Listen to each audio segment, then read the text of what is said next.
আসসালামু আলাইকুম। সবাইকে স্বাগত জানাচ্ছি গ্লোবাল ভিউজে। আপনাদের সঙ্গে আছি আমি তাসনিম হোসাইন। আজ জানাবো আন্তর্জাতিক গণমাধ্যমে আলোচিত সংবাদ ও বিশ্লেষণ। গাজা উপত্যকায় যুদ্ধবিরতি শুরুর পর ফিলিস্তিনে যখন আনন্দের জোয়ার, তখন ইসরায়েলি প্রশাসনে বইছে অপমান, ক্ষোভ ও হতাশার ঝড়।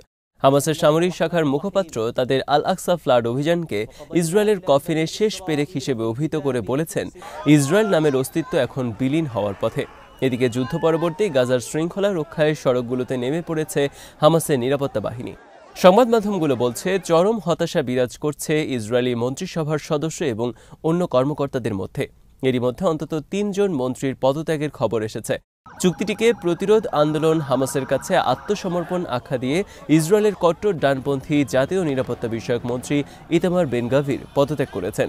ইতামার ইসরায়েলের কট্টর জাতীয়তাবাদী ধর্মীয় দল জিউইশ পাওয়ার পার্টির নেতা। ইতামারের দলের 2 সদস্য নেতানিয়াহু সরকারের মন্ত্রিসভা থেকে পদত্যাগ করেন। তারা হলেন ঐতিহ্য বিষয়ক মন্ত্রী আমিচি এলিয়াহু এবং নেগেভ গ্যালিলি ও ন্যাশনাল রিলিজিয়ন্স মন্ত্রী ইৎজাক ওয়ারসেলাউফ। দলের আরও 3 নেতা সরকারের বিভিন্ন কমিটি থেকে পদত্যাগ করেন। দলটির পক্ষ থেকে বলা হয়, তারা আর ক্ষমতাসীন জোটের অংশ নন, তবে তারা সরকারের পতন ঘটানোর চেষ্টা করবেন না বলেও জানান। ইতামারের দল এই যুদ্ধবিরতি চুক্তির ঘোর বিরোধিতা করে আসছিল। তারা এটিকে কলঙ্কজনক যুদ্ধবিরতি চুক্তি বলে অভিহিত করেন। ইসরায়েলের পররাষ্ট্রমন্ত্রী গিডিয়ন সাআর হামাসের বিরুদ্ধে তাদের পরাজয় এবং যুদ্ধের মাধ্যমে গাজায় বন্দীদের ফিরিয়ে আনতে অক্ষমতার কথা স্বীকার করেছেন। ইসরায়েলের চ্যানেল 12-এর খবরে বলা হয়, সাআর তার বক্তৃতায় বলেন, বন্দীদের ব্যাপারে আমাদের অনেক বড় দায়িত্ব থাকলেও কয়েক মাস ধরে আমরা একজন বন্দীকেও জীবিত ফেরত আনতে পারিনি। সেই সঙ্গে আমরা হামাসের সঙ্গে যুদ্ধের কোনো লক্ষ্য অর্জন করতে পারিনি। ইসরায়েলি শিক্ষামন্ত্রী ইয়াভ কিশো গাজায় যুদ্ধবিরতি চুক্তির কথা উল্লেখ করে এক বিবৃতিতে বলেন, হামাসের সঙ্গে চুক্তির জন্য আমাদেরকে অনেক মূল্য দিতে হয়েছে। এই প্রসঙ্গে ইসরায়েলি নৌবাহিনীর সাবেক কমান্ডার ইয়েদিদিয়া ইয়ারি বলেন, গাজায় আমাদের পরিপূর্ণ পরাজয় হয়েছে। গাজায় যুদ্ধ শেষ হবে, কিন্তু হেগ আদালতের গল্পসহ ইসরায়েলের অভ্যন্তরে রাজনৈতিক ও বিচারিক সুনামির পালা শুরু হবে। ওই সুনামি শেষ পর্যন্ত একটি বিপর্যয়ে পরিণত হতে পারে। এদিন কট্টর ডানপন্থী অর্থমন্ত্রী বেজালেল স্মোট্রিচ চুক্তিকে চরম ভুল এবং হামাসের কাছে আত্মসমর্পণ বলে অভিহিত করেন। হামাস বলেছে, আল আকসা ফ্লাড অভিযান ছিল ইসরায়েলের কফিনের শেষ পেরেক। গাজা যুদ্ধে ইসরায়েলের বিরুদ্ধে বিজয়ী হওয়ার পেছনে অবদান রাখার জন্য ইরান, লেবাননের হিজবুল্লাহ, ইয়েমেনের হুথি আনসারুল্লাহ এবং ইরাকি প্রতিরোধ যোদ্ধাদের প্রতি কৃতজ্ঞতা জানিয়েছে সংগঠনটি। রোববার যুদ্ধবিরতি চুক্তি কার্যকর হওয়ার কয়েক ঘণ্টা পর হামাসের সামরিক শাখা আল কাসাম ব্রিগেডসের মুখপাত্র আবু ওবায়দা এক ভিডিও বার্তায় বলেন, আমাদের জনগণ যে মহান ত্যাগ স্বীকার করেছেন তা কখনো বৃথা হবে না। প্রতি ফোঁটা রক্তের দাম নেওয়া হবে। তারা বিগত 471 দিন স্বাধীনতা ও পবিত্র ভূমি রক্ষার জন্য অভূতপূর্ব ত্যাগ স্বীকার করেছেন। আল আকসা ফ্লাড গাজার সীমান্ত থেকে শুরু হলেও এটি পুরো অঞ্চলের চেহারা বদলে দিয়েছে এবং লড়াইয়ের নতুন সমীকরণ সৃষ্টি করেছে। তিনি বলেন, এই যুদ্ধ নতুন নতুন যুদ্ধক্ষেত্র খুলে দিয়েছে এবং দখলদার শক্তিকে আন্তর্জাতিক মিত্রদের কাছে সাহায্যের জন্য ছুটে যেতে বাধ্য করেছে। আল আকসা ফ্লাড অভিযানকে বিশ্ব জানিয়ে দিয়েছে, ইসরায়েলি দখলদারিত্ব একটি বড় মিথ্যা এবং এর প্রভাব পুরো অঞ্চলে পড়বে। হামাসের এই সামরিক মুখপাত্র বলেন, আমরা গাজার প্রতিটি জায়গায় প্রতিরোধের অন্যান্য গোষ্ঠীগুলোর সঙ্গে এক হয়ে শত্রুকে প্রাণঘাতী আঘাত করেছি। আমাদের যোদ্ধারা অসম সাহসিকতা ও বীরত্বের সঙ্গে শেষ মুহূর্ত পর্যন্ত লড়াই করেছেন, এমনকি অসম্ভব পরিস্থিতি অবিচল চিত্তে লড়ে গেছেন। আবু ওবায়দা বলেন, আমরা একটি অসম যুদ্ধের মুখোমুখি হয়েছি, যেখানে যুদ্ধের সক্ষমতার দিক থেকে শত্রুর সঙ্গে আমাদের তুলনা করা যায় না। যখন আমরা শত্রু বাহিনীর ওপর আঘাত এনেছি, তখন তারা আমাদের জনগণের বিরুদ্ধে বর্বরতার নতুন রূপ দেখিয়েছে। তিনি গাজা যুদ্ধে নিহত হামাস নেতাদের শ্রদ্ধার সঙ্গে স্মরণ করেন। আবু ওবায়দা বলেন, এই যুদ্ধের মহত্ব প্রমাণিত হয়েছে আমাদের নেতাদের শহীদি কাফেলায় যোগ দেওয়ার মধ্যে দিয়ে, যাদের মধ্যে রয়েছেন ইসমাইল হানিয়া, সালে আল আরুরি ও ইয়াহিয়া সিনওয়ার। যুদ্ধবিরতির প্রথম দিনে 3 নারী বন্দীকে মুক্তি দিয়েছে হামাস। এর বিনিময়ে 90 ফিলিস্তিনিকে মুক্তি দিয়েছে ইসরায়েল। ইসরায়েলি কারাগার থেকে মুক্তি পাওয়া সবাই নারী ও শিশু। ইসরায়েলি জেল সার্ভিস বলেছে, দীর্ঘ প্রতীক্ষিত চুক্তির প্রথম ধাপের অংশ হিসেবে 90 জন ফিলিস্তিনি বন্দীকে মুক্তি দেওয়া হয়েছে। এর আগে রোববার যুদ্ধবিরতি শুরু হওয়ার কয়েক ঘণ্টা পর হামাস রেড ক্রসের কাছে 3 ইসরায়েলি বন্দীকে হস্তান্তর করে। গাজা সিটির সারাইয়া স্কোয়ারে হাজার হাজার ফিলিস্তিনির উল্লাস ও হর্ষধ্বনির মধ্যে দিয়ে 3 নারী সেনাকে রেড ক্রস কর্মকর্তাদের হাতে তুলে দেওয়া হয়। হামাসের পক্ষ থেকে প্রকাশিত ভিডিওতে দেখা যায়, রেড ক্রসের হাতে তুলে দিতে নিয়ে যাওয়ার সময় 3 ইসরায়েলি তরুণীকে একটি করে গিফট ব্যাগ ও একটি করে সার্টিফিকেট দেন হামাস যোদ্ধারা। এ সময় 3 জনকে হাস্যোজ্জ্বল ও সম্পূর্ণ সুস্থ দেখা যায়। পরে তাদেরকে ইসরায়েলি সেনাবাহিনীর কাছে হস্তান্তর করা হয়। তারা হলেন 28 বছর বয়সী দামারি, 24 বছর বয়সী রোমি গোরেন এবং 31 বছর বয়সী দোরন স্ট্রেইনবেরজার। হামাস বলছে, গাজা থেকে প্রতি ইসরায়েলি বন্দীর বিনিময়ে 30 জন ফিলিস্তিনি বন্দীকে মুক্তি দেবে ইসরায়েলি কর্তৃপক্ষ। আল জাজিরা জানিয়েছে, মুক্তিপ্রাপ্ত ফিলিস্তিনিদের মধ্যে রয়েছেন খালিদা জারার নামে এক রাজনীতিবিদও।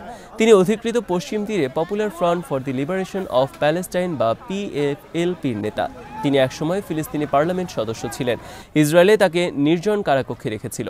মুক্তির পর খালিদার শীর্ণ চেহারা দেখে সবাই অবাক হয়েছেন। খবরে বলা হয়, রেড ক্রসের 2টি বাসে মুক্তি পাওয়া 90 ফিলিস্তিনি বন্দী পশ্চিম তীরের বেইতুনিয়া শহরে পৌঁছলে ফিলিস্তিনিরা উল্লাসে ফেটে পড়েন। তারা স্লোগান দিয়ে, গাড়ির হর্ন বাজিয়ে এবং আতশবাজি ফুটিয়ে আনন্দ প্রকাশ করেন। বাসগুলো ঘিরে রাস্তায় উল্লাসিত মানুষের ভিড় জমে যায়। কেউ কেউ বাসের উপর উঠে ফিলিস্তিনের জাতীয় পতাকা এবং হামাস, ফাতা, ইসলামিক জিহাদ ও অন্যান্য প্রতিরোধ গোষ্ঠীর পতাকা উড়িয়ে দেন। বাসের ভেতরে মুক্তি পাওয়া কিছু নারী বন্দীকে হাসতে ও বিজয়ের চিহ্ন দেখাতে দেখা যায়। ফিলিস্তিনি বন্দী এবং সাবেক বন্দী বিষয়ক কমিশন ও প্যালেস্টাইন প্রিজনার্স সোসাইটির তথ্য মতে, বর্তমানে অধিকৃত পশ্চিম তীরে 10,000-এরও বেশি ফিলিস্তিনি ইসরায়েলি কারাগারে বন্দী রয়েছেন। চুক্তির শর্ত অনুযায়ী আগামী সপ্তাহে আরও 4 ইসরায়েলি বন্দী মুক্তি পাবেন। বিপরীতে প্রায় 120 জন ফিলিস্তিনি ফিরবেন ইসরায়েলি কারাগার থেকে।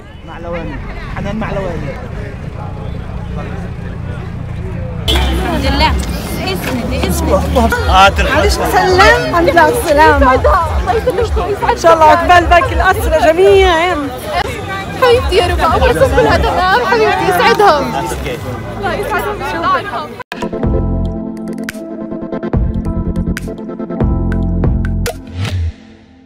আল জাজিরা জানিয়েছে, বাস্তুচ্যুত ফিলিস্তিনিরা নিজেদের বিধ্বস্ত আবাসভূমিতে ফিরতে শুরু করেছেন। ইসরায়েলে আগ্রাসন বন্ধ হলেও নিজের আবাসে ফিরতে শুরু করা প্রায় প্রতিটি পরিবারই এক বা একাধিক স্বজন হারিয়েছে। ফলে যুদ্ধবিরতি আনন্দ হলেও গাজাবাসীর মনে স্বজন হারানোর বিষাদও ছিল। আল জাজিরা প্রতিবেদক হানি মাহমুদ গাজার দেইর আল বালা থেকে সোমবার জানিয়েছেন, এখানকার মানুষ 1 বছরেরও বেশি সময় পর তাদের প্রথম রাত কাটালো ইসরায়েলি হামলার ভয় ছাড়াই। নতুন দিনে গাজাবাসীর আশা, এই যুদ্ধবিরতি একসময় স্থায়ী শান্তিতে পরিণত হবে। জাতিসংঘের মানবিক সহায়তা কর্মকর্তারা জানিয়েছেন, যুদ্ধবিরতির প্রথম দিনে 630টিরও বেশি ত্রাণবাহী ট্রাক গাজা উপত্যকায় প্রবেশ করেছে। জাতিসংঘের মানবিক সহায়তা বিষয়ক under secretary general Tom Fletcher বলেন, রোববার 630টিরও বেশি ট্রাক গাজায় প্রবেশ করেছে, যার মধ্যে অন্তত 300টি উত্তর গাজায় মানবিক সহায়তা নিয়ে গেছে। তিনি আরও বলেন, সময় নষ্ট করার সুযোগ নেই। 15 মাসের লাগাতার যুদ্ধের পর দ্রুত মানবিক প্রয়োজনগুলো পূরণ করতে হবে।